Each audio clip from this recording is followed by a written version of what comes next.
बोलूंगा तो ऐसे बोलूंगा, अब बोलूंगा तब बोलूंगा। क्या प्रश्नकाल नहीं है मंच बोलने के लिए? क्या शून्यकाल नहीं है मंच बोलने के लिए? क्या अलग अलग डिबेट्स नहीं है मंच बोलने के लिए? आज राष्ट्रपति जी के अभिभाषण पे आए धन्यवाद प्रस्ताव के ऊपर आप रखते जितनी बातों को रखना है, पर सिर्फ एक जिद कि मैं ऐसी बात बोलूंगा जिसकी कोई प्रामाणिकता नहीं है, और उस जिद के चक्कर में आप भी नहीं बोले, किसी को नहीं बोलने दिया। यहाँ सपा, टीएमसी जो भी लोग यहाँ पे मौजूद हैं, इन लोगों का भी समय पूरा खाने का काम सिर्फ एक व्यक्ति और उनकी उस जिद ने, और उस जिद की वजह से आपके खुद अपने दल के नेता कितना सफर कर रहे हैं। मैं खुद, मेरे दल में 3 first timer member of parliaments हैं। मैं चाहता हूं कि उन्हें ज्यादा से ज्यादा मौका मिले। आपकी पार्टी में कितने फर्स्ट टाइमर्स होंगे, सपा में कितने होंगे, टीएमसी में कितने होंगे? सदन चलेगा तब तो बोलने का मौका मिलेगा। और कितने मौके मिलते हैं भाई, बाकियों को तो फिर भी समय मिल जाता है। जो बड़े चेहरे होते हैं वो मीडिया के माध्यम से अपनी बातें रख लेते हैं, बट कोई पहली बार का सांसद अपने क्षेत्र में दिखाने के लिए कि मैंने तुम्हारे लिए सवाल उठाया, प्रश्नकाल ही होता है। उनके पास यही 0 आवर होता है, या अगर कभी कोई डिबेट होती है तो उनकी पार्टी उनको मौका देती है, यही मौके होते हैं ना। तो इन मौकों का इस्तेमाल करने की बजाय अगर संसद में गतिरोध ही चलता रहेगा, संसद को आप चलने ही नहीं देंगे, और क्यों नहीं चलने देंगे? सिर्फ एक जिद की वजह से।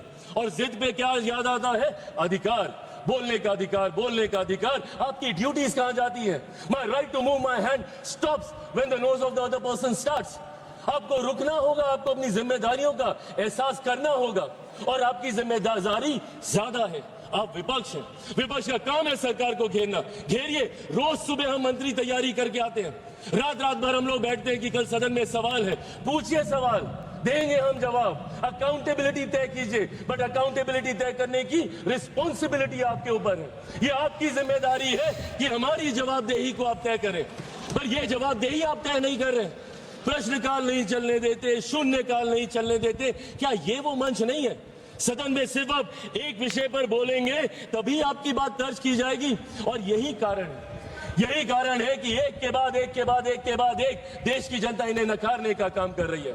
मैं बिहारी हूं, बिहार की धरती से आता हूं। जयप्रकाश नारायण जी ने बिहार की धरती पर ही वहां के गांधी मैदान में संपूर्ण क्रांति का आह्वान किया था, और वो संपूर्ण क्रांति का आह्वान कांग्रेस की सत्ता को ही उखाड़ फेंकने के लिए किया था। उन्होंने कहा था, सिंहासन खाली करो कि जनता आती है। और आज वही काम देश की जनता के समर्थन से मेरे प्रधानमंत्री कांग्रेस मुक्त भारत करने का कर रहे हैं। क्यों? क्योंकि आपका आचरण ऐसा है। इस तरीके के आचरण को कतई नहीं स्वीकारा जा सकता। सदन में इस तरीके से आना, टेबल पर चढ़ जाना। मैं खुद सनातनी हूं, मैं मानता हूं अगर ये लोकतंत्र का मंदिर है तो यहाँ पे रखे कागज, टेबल, कुर्सी मां सरस्वती का रूप है। किस तरीके से आप कागज फाड़ते हैं? एसडी साहब के टेबल पे आप खड़े हो जाते हैं, चेयर तक आप जाने का काम करते हैं। इस तरीके का आचरण, और कैसे हम इसको न्यू नॉर्मल मान लें? क्योंकि ये आचरण निरंतरता में होता गया तो परंपरा बन जाएगी, और परंपराएं उदाहरण बन जाएंगी। और कल जो हमारी जगह यहाँ पे बैठा होगा वो आज का उदाहरण दे रहा होगा। इसीलिए जरूरी है, तो लोकतंत्र की खूबसूरती है सत्ता पक्ष विपक्ष। जहां सत्ता अपनी बात रखेगी, विपक्ष अपनी बात रखेगा। क्या है इनका ऑल्टरनेट विजन? एक विजन बता दें मुझे। अगर सरकार ये गलत कर रही है तो ये चीजें यहां आप इसको सही कीजिए। ऑल्टरनेट विजन आप देंगे नहीं, सिर्फ आरोप लगाएंगे और लोगों को भ्रमित करने का काम करेंगे। आज तक इन लोगों ने लोगों को सिर्फ विपक्ष ने डराकर अपनी तरफ करने का काम किया। एक के बाद एक ऐसे मुद्दे उठाते हैं और उसको लेकर भ्रम फैलाने का काम करते हैं। कभी सीए का मुद्दा उठाते हैं, हम लोग सदन में कह के थक गए भैया कि सीए का कानून एक ऐसे नागरिकता देने वाला कानून है जहां पे वहां दूसरे अल्पसंख्यक लोगों को नागरिकता देने का कानून है, जहां पे बहुसंख्यक ही मुसलमान है। अब मुसलमानों के बीच में जाके भ्रम फैलाना, नागरिकता छीन ली जाएगी, नागरिकता छीन ली जाएगी। किसकी नागरिकता छीन ली गई? पूरी लोकसभा का चुनाव ये लड़ते रहे कि अगर वापस से मोदी जी तीसरी बार आ गए तो संविधान की हत्या हो जाएगी, लोकतंत्र समाप्त हो जाएगा, आरक्षण समाप्त कर दिया जाएगा। किसका आरक्षण छीन लिया गया? कहां का लोकतंत्र समाप्त हो गया? कौन से संविधान की हत्या कर दी गई? एक के बाद झूठ बोलना और इस तरीके से लोगों को भ्रमित करना। और अब नया हथियार इनको मिला एसआईआर को लेकर। एसआईआर को लेकर सदन नहीं चलने देंगे, उसको लेकर हंगामा करेंगे। अरे प्रभु, एसआईआर पहली बार थोड़ी हुआ, आपके समय पे हुआ था। उस वक्त क्या हो गया एसआईआर को लेकर? और एसआईआर का जवाब तो बिहार की जनता ने दिया ना। एलओपी गए थे वहां पे 10-12 दिन वहां पे करके आए और ऐतिहासिक हार वहां पे दर्ज करा कर आए। अपनी तो अपने साथी दलों की भी ऐतिहासिक हार वहां पे दर्ज करा कर आए। हकीकत यह है कि एसआईआर नहीं, जो ये वोट चोरी बोलते हैं, वोट चोरी नहीं, इनका जनादेश चोरी होता जा रहा है। और इस बात का एहसास इनको नहीं हो रहा। क्यों? क्योंकि ये अपनी अंतरात्मा में झांक के नहीं देखते। इनको आरोप लगाना है पर आत्ममंथन नहीं करना। इनको दूसरे से सवाल पूछने हैं बट खुद से कभी सवाल नहीं करने, और यही कारण है। और आज एक व्यक्ति का विरोध करते करते, मेरे प्रधानमंत्री का विरोध करते करते आप देश का विरोध करने लग गए। एआई समेट जहां पे अंतरराष्ट्रीय जगह से लोग आए हैं, इंटरनेशनल मीडिया वहां पे मौजूद है, और क्या कर रहे हैं आप? और एक ऐसा समिट जहां पे दूसरे देशों के राष्ट्रीय अध्यक्ष आकर हमारी प्रणाली की तारीफ कर रहे हैं, जिसका विरोध इन्होंने उस वक्त भी किया था। यूपीआई के वक्त इन्होंने कहा था कैसे होगा, एक औरत जो ठेले पे है वो कैसे उसकी पेमेंट करेगी, पॉश मशीन कहां से लगेगी, और आज उसी की तारीफ फ्रांस के राष्ट्रीय अध्यक्ष करके जा रहे हैं। और उस समिट में इन्होंने देश को अपमानित करने का काम किया। डेड इकोनॉमी बुलाते हैं हमारे देश को ये, जबकि दूसरे लोग और अर्थशास्त्री इस बात को मानते हैं कि India is one of the fastest growing economy.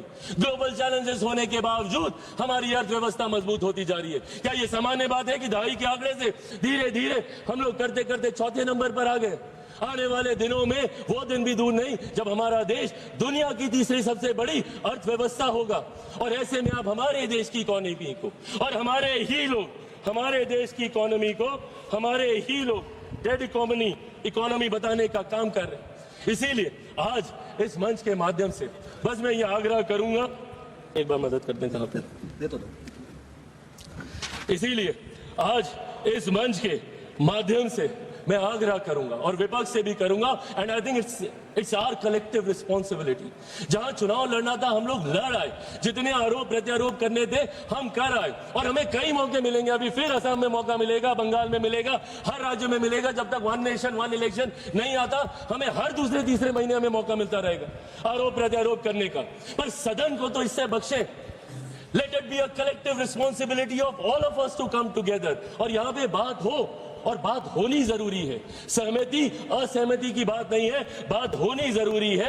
आप अपना पक्ष रखें, हम अपना पक्ष रखेंगे, लोगों को उसके बाद फैसला करने दीजिए। आप राष्ट्रपति जी के अभिभाषण पे आपके पास पूरा समय था, आप राष्ट्रपति जी के सम्मान की बात करते हैं। क्या आप बताइए, उनके अभिभाषण पे आए धन्यवाद प्रस्ताव का इस तरीके से निरादर करना, क्या ये उनका अपमान नहीं था? जिस तरीके से विपक्षी दल बंगाल वो गई थी, जिस तरीके से वहां की सरकार, अरे राष्ट्रपति हैं वो, चुनावी राजनीति से, दलगत राजनीति से उठकर है वो, और जिस तरीके से उनका अपमान वहां पे किया जाता है, क्योंकि इनको तकलीफ इस बात की है कि देश के सबसे वंचित वर्ग से आने वाली एक महिला देश के सर्वोच्च